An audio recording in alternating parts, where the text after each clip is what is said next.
In this video, I present two more movements from the F minor suite by Geoffroy, the Sarabande and the Gigue. I would like to say a couple of things for each one of those movements. First of all, as I mentioned in the previous video, all of the F minor suite also exists in a version in G minor, and the two versions differ a little bit in details. And it seems that there are a few more details, a few more notes, shall we say, added to the G minor version, which I have partly incorporated in my version of the F minor suite that I'm playing. Obviously, I'm adding my own ideas as well. So when you're looking at the score, you will see that there are certain differences. In this particular Sarabande, there are a couple of differences that I would like to mention because I think they're fairly significant. One of them has to do with a particular note in measure 6.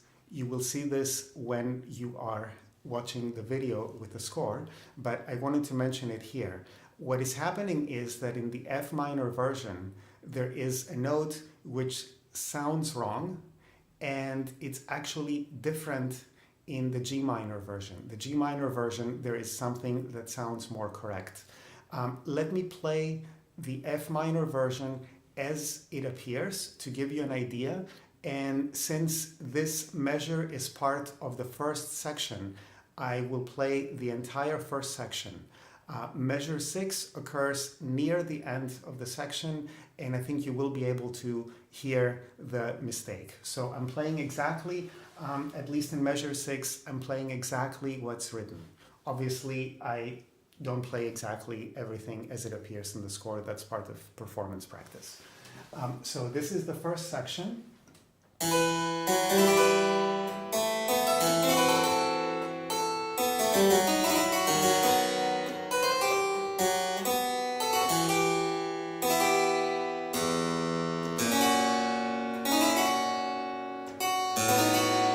Listen to this.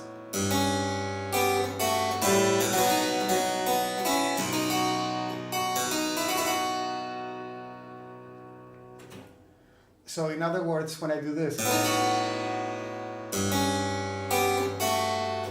that D seems to be wrong. Now, if we compare this to the G minor version, the equivalent note would be a C. So what happens, and I will start a little earlier, is that in the G, if I were to play what I see in the G minor version in this version, it would sound something like this.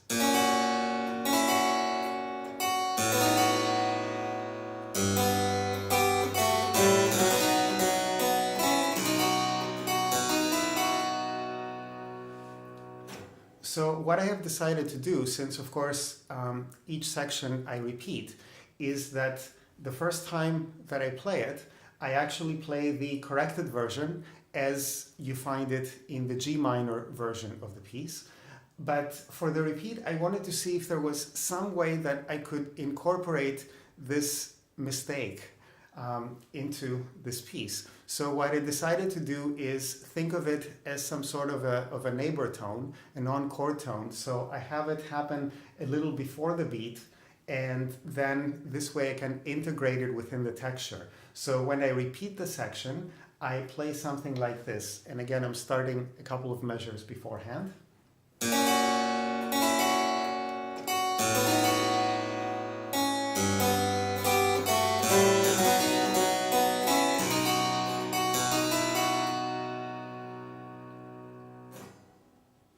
So this way, I think I can actually play a little bit what's in the score in addition to what we find in the G minor version. The other change that I made here, this is not something that exists in either of the versions, is to add what is commonly called as a petite reprise. This means that it is fairly common in a lot of movements in French Baroque.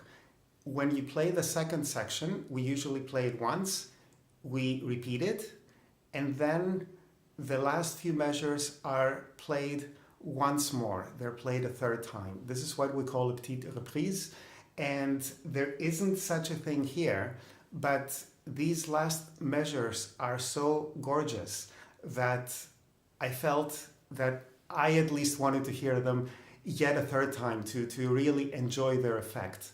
So I do this, and what I want to say a little bit with this last few measures is here's where I find Geoffroy, but also a lot of French Baroque music really fascinating.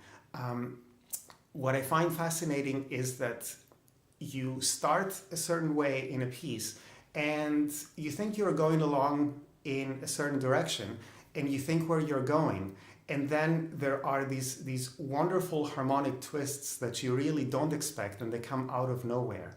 This is characteristic of other composers as well, but it's also characteristic of Geoffroy, and I would say this is one of the reasons why I think it's very unfair to say that his music is not very good. This is something I mentioned in my video on his G minor chaconne. I see this criticism that his pieces are not always good, and I think, no, they're very unexpected. He does a lot of weird, unexpected things, but most of them are really gorgeous. And let me show you what I mean with this one. I want to play the last few measures of the second section, and we are at some point in time in a very nice A-flat major tonal area, so we're here.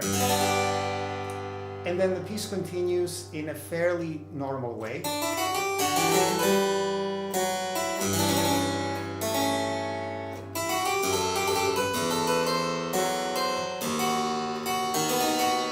And then suddenly,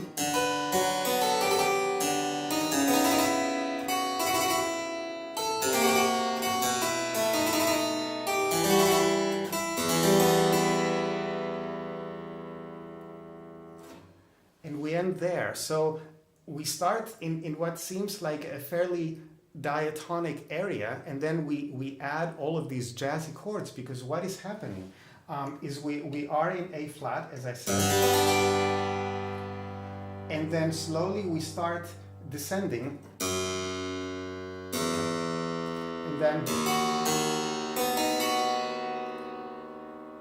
and then after that is just a chromatic descent all the way to the dominant of C. So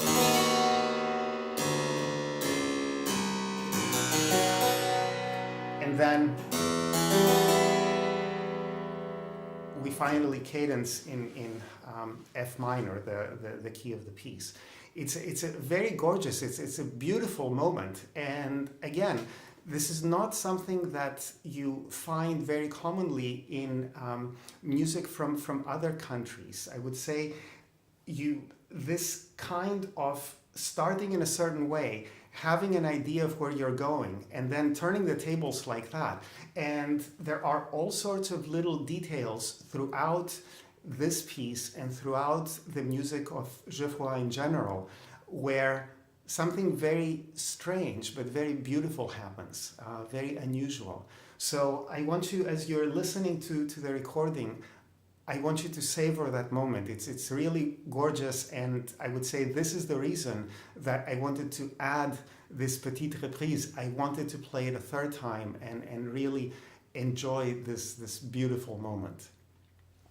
As far as the gigue is concerned, compared to this kind of melancholy, this quiet melancholy of the Sarabande, the gigue is a much more spiky, much less polished piece, obviously on purpose.